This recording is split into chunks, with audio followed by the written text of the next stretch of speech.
Good morning, everybody. Welcome back to another installment of Scott Selections here for Monday, September 7th. We're getting into today's play of the day. Quick recap of what happened yesterday. We ended up losing with the Heat in basketball -2, which was available at -110. Unfortunately, Giannis ended up getting injured in the first half, ended up not playing at all in the second half, and yet the Heat were still unable to put it away. They were up a decent amount in the fourth quarter, and then Bucks ended up coming back. So we ended up picking up a loss there. No regrets on the play, though.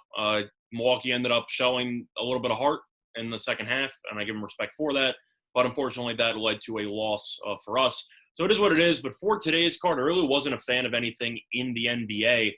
The Clippers game, it's kind of up in the air depending on the injury of Jokic, who's dealing with a wrist injury. So without knowing the full extent of the injury, I really didn't want to talk about it. And then you had the earlier game between Toronto and Boston, which has been very close throughout. So I really wasn't interested in that either.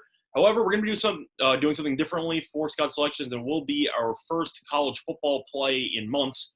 First play here with Winners or Whiners for college football. And it's going to be on the matchup between BYU and Navy. A lot of line movement coming in on BYU as Navy opened up at -3, and now BYU is currently a 1.5-point favorite.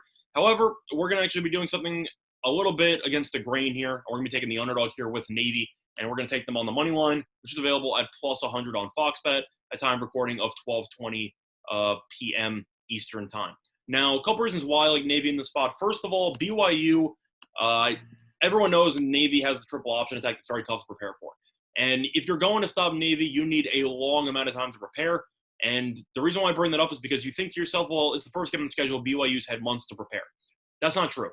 BYU ended up adding this game to its schedule roughly a month ago.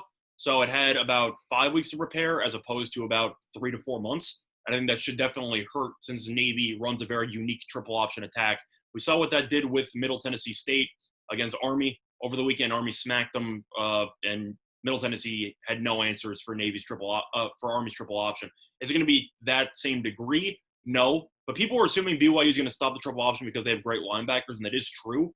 But I'm not going to suddenly assume that they're going to stop a very unique offense that's been running the same system for the last, decade or so.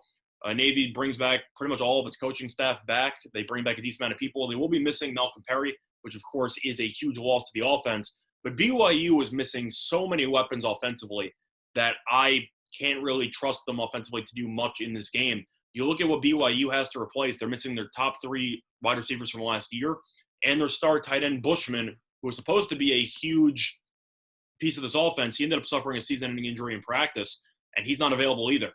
So BYU is going to be stuck very shorthanded offensively against a team that knows their identity, that knows exactly what they're going to do, and that BYU might have been trying to simulate play against for the triple option, but it's very different to simulate as opposed to actually seeing Navy firsthand. And I think Navy could have a decent amount of success here offensively with the triple option, assuming that their new quarterback is going to look sharp and not get, I'd say, held up in the moment, making his first career start in college football. So for me, not really going to spend much time on this one because of the fact that there is still some unpredictability involved with both teams.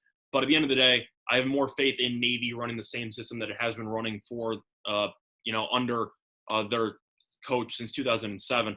And they have been very successful in the past. They won 11 games last year. They were great. They won a bowl game out of it. They're going to take a step back. They're not going to win 11 games again, of course. But this team should end up having a winning record. They should be very solid once again. And I think that BYU, missing so many weapons on offense, will have some growing pains to adjust since they have no real playmakers on offense. And I think Navy should win a very low-scoring game, probably by about 3 or 4 points. So the play of the day, once again, for Monday, September 7th, is going to be on Navy on the money line, which is available at +100 on Fox Bet. That's been this installment of Scott Selections here for Monday, September 7th. Good luck to all of you and your respective bets today. Bye, everyone.